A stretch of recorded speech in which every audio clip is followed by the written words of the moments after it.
entamer la discussion générale et la parole est à Monsieur Julien Dive du groupe Les Républicains pour 10 minutes maximum.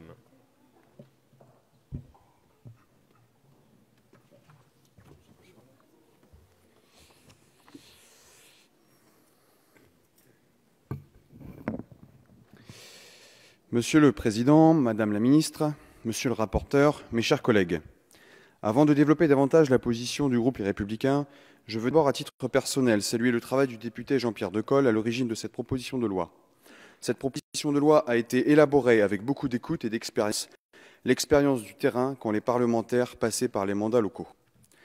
Ce dont nous allons débattre aujourd'hui, c'est d'une proposition de loi transpartisane. Vous l'avez très bien salué, Madame la Ministre, qui sert l'intérêt général et vise à défendre une grande cause de santé publique. Elle s'inscrit dans l'esprit de la grande cause nationale consacrée cette année au comportement qui sauve et renforce la solidarité par l'apprentissage de réflexes qui peuvent sauver et aider autrui. Nous pouvons donc raisonnablement nous attendre à un soutien de la majorité sur une problématique qui touche tous les Français sans distinction. Car en effet, 50 000 personnes décèdent d'un arrêt cardiaque chaque année en France.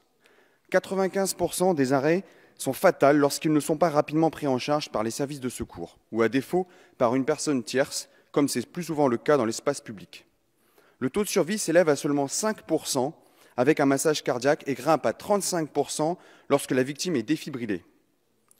Ce week-end encore, dimanche 9 octobre, un habitant de ma circonscription à la piscine de la ville de Gauchy a été victime d'un arrêt cardio-ventilatoire à proximité du bassin. Les agents présents l'ont pris en charge. Tout d'abord par un massage cardiaque, et suite à un deuxième arrêt dans la foulée, le défibrillateur automatisé externe installé sur place a été utilisé dans l'attente des secours. Et cet homme a effectivement pu être sauvé. Sans le sang-froid, la compétence de ces agents et la présence du DAE dans le centre sportif, c'est toute une famille qui serait en deuil au moment où je vous parle. Mais en France, à l'heure actuelle, tous n'ont pas la même chance que ce monsieur.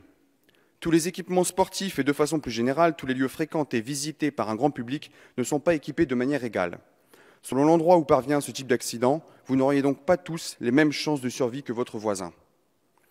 Soyons d'accord là-dessus. Il serait irréaliste de croire que nous pourrions sauver toutes les victimes, mais nous avons le pouvoir d'éviter un certain nombre de décès prématurés, et par plusieurs moyens.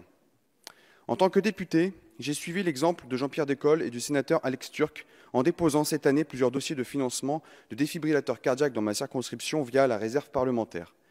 Des associations et des communes ont exprimé le besoin et j'ai jugé normal de leur venir en aide, comme l'ont déjà fait avec succès nos collègues nordistes. Et ici, au sein de cet hémicycle, nous pouvons voter des dispositions pour augmenter le nombre de défibrillateurs sur notre territoire, notamment dans les entreprises, les lieux à forte densité résidentielle ou certains locaux commerciaux. En un mot, dans les lieux qui accueillent un public important et où les probabilités d'accident sont statistiquement élevées. Je regrette donc évidemment le choix du groupe socialiste qui a préféré refuser certains articles de cette proposition de loi lors du travail en commission. Car les faits sont là. Utiliser un défibrillateur cardiaque en cas de fibrillation ventriculaire fait grimper le taux de survie à 25%. La mise en place d'un maillage de défibrillateurs pourrait donc sauver une personne sur 4 victimes d'un arrêt cardiaque en France. Aujourd'hui, dans notre pays, seuls 3 à 5% des victimes hors domicile sont sauvées, contre 26% aux États-Unis, qui ont expérimenté sur leur territoire une distribution généralisée des défibrillateurs. Nous devons donc progresser. En France, vous avez aussi, par exemple, plus de chances de survivre à un arrêt cardiaque dans un avion que dans la rue. En moyenne, les chances sont de l'ordre de 17% en vol, contre 3% au sol. En effet, la présence de défibrillateurs à bord et un personnel formé au secourisme n'y sont pas pour rien, c'est vrai, et tous les Français ne peuvent pas forcément recevoir la même formation de sécurité. Mais vous comprendrez que c'est bien en combinant une plus forte quantité d'appareils, leur bonne répartition dans les lieux publics et une formation accrue quant à leur usage que l'on pourra vraiment réduire le nombre de décès prématurés. J'espère vivement que la majorité saura trouver le chemin de la raison en votant tout amendement qui pourrait contribuer à poursuivre la généralisation de l'installation de tels appareils. Je déplore de la même manière que nos collègues n'aient pas jugé important de pénaliser davantage les dégradations et vols de défibrillateurs cardiaques disponibles dans les lieux publics, tels que prévus initialement par l'article 1er du texte d'origine. Ce n'est à mon sens pas le bon signal envoyé aux personnes malveillantes qui pourraient s'attaquer, pour une raison qui nous échappe, à ce type d'installation mis à disposition de tous. Nous ne pouvons pas fermer les yeux sur de tels actes lorsque des coupables ont été identifiés, voire arrêtés par les forces de l'ordre. Des peines ou des amendes moins élevées pourraient faire consensus dans nos rangs respectifs. Nous pourrions envisager d'autres moyens de dissuasion, mais tout sauf l'indifférence. Dans son élan, la majorité n'a toutefois pas supprimé la dernière mesure de cette proposition de loi, grâce à laquelle il s'agit d'améliorer l'utilisation des défibrillateurs cardiaques en informant mieux les plus jeunes sur le fonctionnement de ces appareils en cas d'urgence. Les réflexes qui sauvent doivent se prendre le plus tôt possible. C'est pourquoi il est primordial de sensibiliser les jeunes à l'usage de défibrillateurs cardiaques au moment de leur formation initiale en milieu scolaire. La formation à destination du grand public est une mesure dont nous devons nous féliciter. En cas d'accident cardiaque, au domicile ou dans la rue, les personnes qui sont près de la victime ne parviennent pas toujours à agir par peur de mal faire ou par crainte d'aggraver l'état de santé de celui ou celle qui a besoin d'aide. Et même lorsqu'un défibrillateur est à proximité, tous ne savent pas l'utiliser correctement. Là encore, nous devons agir pour que cet état de fait change le plus vite possible. Les établissements recevant du public ont déjà l'obligation d'être équipés en défibrillateur. Nous pouvons envisager d'étendre cet impératif aux centres de formation comme les collèges ou les lycées, dans lesquels ces installations seraient un moyen pour les jeunes de mieux visualiser et de se familiariser avec ces appareils. Cette sensibilisation sera un complément aux formations théoriques et pratiques pour un meilleur usage des défibrillateurs au sein du collège, du lycée ou ailleurs. Étendre l'installation de défibrillateurs cardiaques et sensibiliser les Français à leur usage, c'est permettre à chacun de pouvoir aider son prochain quand la situation l'exige. C'est de solidarité nationale dont nous parlons ici. Chacun, en un instant, peut sauver la vie d'un de ses proches ou de l'un de ses concitoyens. Parce qu'un accident cardiaque peut intervenir à tout moment, arriver à n'importe qui et que les secours ne peuvent pas toujours arriver immédiatement, parce que chaque minute perdue représente 10% de chances de survie en moins, il faut que chacun ait les moyens d'agir vite. Personne ne peut seul remplacer les secours. Mais dans une telle situation d'urgence, c'est à l'entourage immédiat de la victime de prendre les choses en main.